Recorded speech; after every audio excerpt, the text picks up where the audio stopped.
So how can you get your ex back if you've made the classic mistake of begging and pleading with her? It's pretty simple, right? You've got to laugh it off, right? You've got to see it as not being a serious mistake. Because the truth is, we all make mistakes in life. We all live and learn. And sometimes when a person is going through an emotional situation, a challenging situation, sometimes they will make mistakes in their communication and behavior, and they might even learn from that. You know, if a guy is a great man, if he's becoming a better man over time in life, then he's going to learn from his mistakes. He's not going to continue making the same mistakes over and over and over again. But just because he made a mistake, it doesn't mean that he's a failure. It doesn't mean that he's a bad man, a hopeless man, an unattractive man, a no-hoper. You know, no way. Instead, it's simply a learning opportunity. It's a mistake that he's made, and he's learnt from it.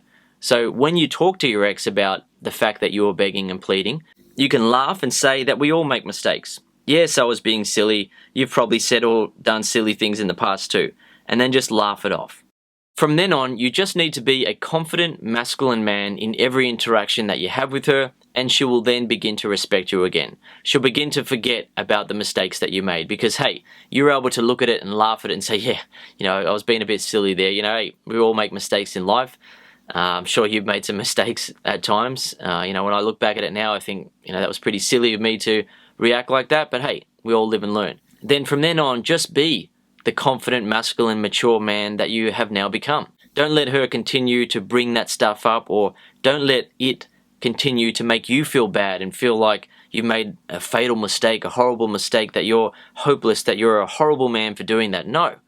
It's simply something that has caused you to learn and become a better man. You have learned from it. You have grown from it. And there's nothing wrong with that. We all make mistakes in life. Everyone makes mistakes. But what sets a man apart and makes him a great man is when he learns from his mistakes and becomes a better man as a result. So some guys watching this video will now say, oh, thanks Dan, that's awesome. I'm going to use that to get my ex back. Whereas other guys might say, well, that's great, it's awesome, but I still feel emotionally weak. I feel like I'm not going to be able to be that strong around her, so what should I do? And that's where my program comes in. If you do need help, if you're not feeling emotionally strong, if you don't know what to say or do around her to make her feel respect, attraction, and love for you, that's when I recommend you should watch my program, Get Your Ex Back Super System. It's 10 hours of video, and by the end of it, you will feel emotionally strong. You'll be confident when you interact with her, and you'll know how to get her to feel respect, attraction, and love for you again. So if you have made the mistake of begging and pleading to your woman after she broke up with you, just don't worry about it. Seriously, it's not that big of a deal. People make mistakes all the time. You are a great man if you learn from that mistake and become a better man as a result. You're not a failure for doing that. There's nothing wrong with you for doing that. You've simply learned something in life and you've become a better man as a result.